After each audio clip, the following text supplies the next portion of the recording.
I'm Ted Venema. Let's talk a little bit more about the real ear fitting system. We talked in a previous video about prescriptions for hearing aid fittings and how that's done. Let's look a little bit at the equipment and the actual procedures that are used in order to do the fitting of a hearing aid, the objective portion of the hearing aid fitting. It's called real ear measurement, and I'll show you that here. Real ear measurement to verify. And that word verify means the truth, to prove. Are you getting what the software said you'd get? Now let's kind of take stock here and look at the context. When you're fitting hearing aids, you've entered in the client's audiogram into the computer. Then you've chosen your fitting method, and you've chosen your hearing aid product from one of the manufacturers based on yours and the client's discussion of what's going to be the right style, what's going to be the right, features and benefits and all of that. So once all of that stuff is chosen, then the software programs the hearing aid to be fitting the hearing aid appropriately according to the client's hearing loss. Well, that's all fine and dandy, but is there any truth in that, senor? How much of that's real? I mean, people are different. Everyone's different. People have different ear canals, different shapes. A hearing aid on me might do something different than a hearing aid on you because my ear canal is a little bit different. So sound's going to bounce around in there a little bit differently. We want to prove, are you getting what the software said you'd get? That gives us our objective reading of the hearing aid fitting.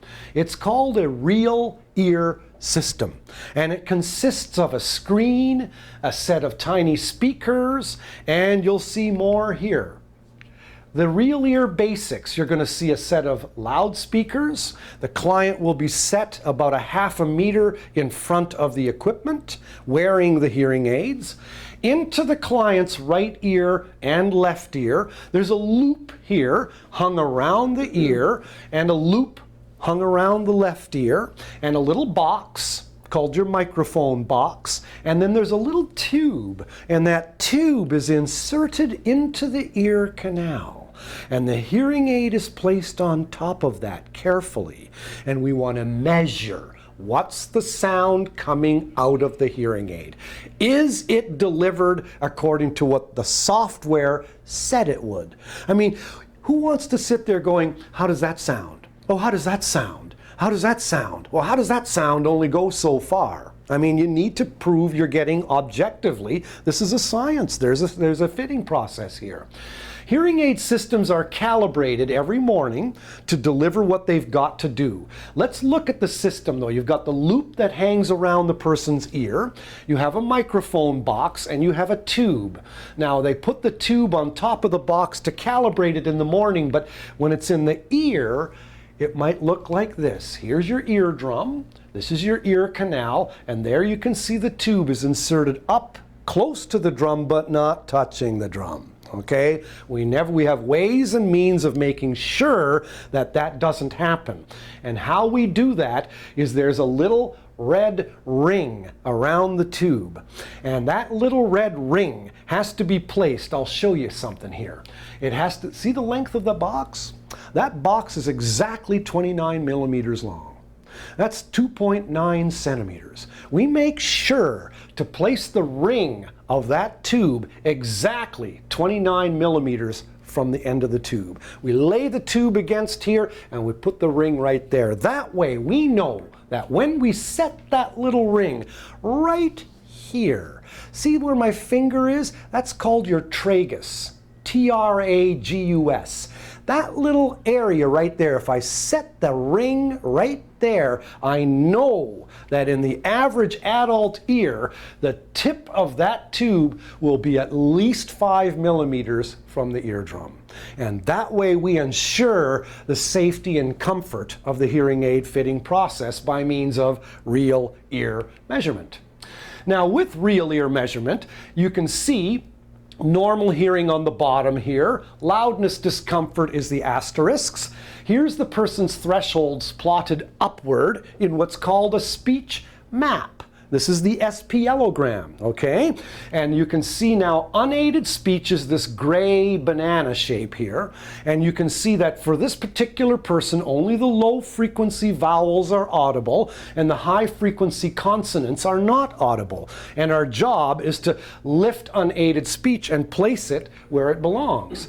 So in any hearing aid fitting system, input plus gain is output. In English, the sound coming into the mic plus the amount of amplification done by the hearing aid equals the sum total that's going to hit the eardrum.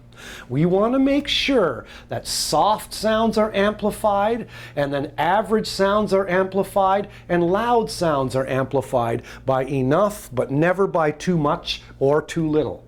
So basically, here's a hearing loss. Here's the targets, the plus signs, and it might be according to that particular fitting method circled in red. And here's unaided speech sitting here. We want to lift this unaided speech so that that middle line here is touching these particular plus signs. So when we aid speech, we can tell that this is now all audible. If we look at a different hearing aid fitting method, once again, the same hearing loss, and here's unaided speech once again, and we want to lift that so that that solid line there is touching these plus signs. Then we know that we have lifted speech up to where it belongs. It's according to that particular fitting method. And here's another fitting method, NAL 2.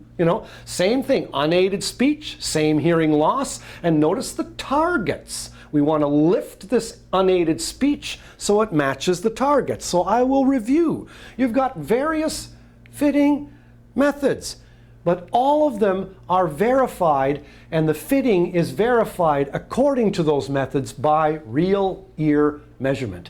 Here's another one, and we can talk about average inputs or really soft inputs. Here's soft unaided speech. I want to lift it to the purple here to where it's just barely audible. And if it was average input speech, I'd want to aid it a little bit so it's all audible here. So different amounts of inputs are amplified by different amounts of amplification given by the hearing aid, done by different fitting methods.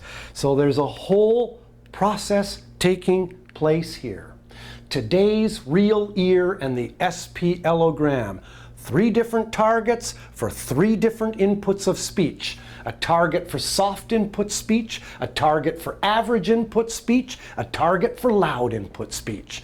That's the hearing aid fitting process, and then we match everything to fit you, the individual consumer, by addressing your particular needs as a construction worker, as a librarian, as a rich man, as a poor person, all things taken into consideration for a holistic and total hearing aid fitting.